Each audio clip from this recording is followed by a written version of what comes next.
नमस्कार दर्शक बंधु जदि आपण आज सुना कि रूपा किंवा जाऊँगी तेज जाणी रखु कि आज घर बजार में 24 क्यारेट और 22 क्यारेट सुनार मूल्य कौन रही तेज आज भारतीय बजार में 24 क्यारेट सुनार मूल्य 1,19,400 टंका रही बेले 22 क्यारेट सुनार मूल्य 1,09,450 टंका रही।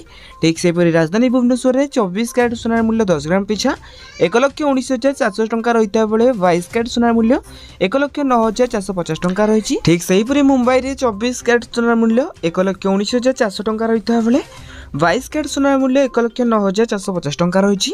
एपरिक नुआदिल्ली में 24 क्यारेट सुनार मूल्य 1,19,550 टंका रही बेले 22 क्यारेट सुनार मूल्य 1,09,600 टंका रही।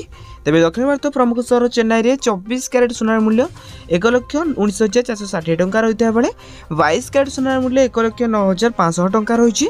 तेज पूर्व भारत प्रमुख सहर कलिकता में यथाक्रमे 1,19,400 टंका और 1,09,450 टंका रही सुनार मूल्य। अन्यपटे रूपा मूल्य किलो पिछा 1,55,000 टंका होइछि। तेबे एटा आज दिन सुनार पर सठिक मूल्य। जदि आपण माने आकु आसुवा एबोली सुनार पर सठिक मूल्य जानिबाकु चाहतांती तेबे आम चैनल को सब्सक्राइब करी पाखरे आसुवा बेल आइकन को ऑल बटन रे सेट करिवे सहित वीडियो को लाइक करी डिस्क्रिप्शन रे टेलीग्राम चैनल लिंक अछि तो जाई कि आपण माने जानि जांतु।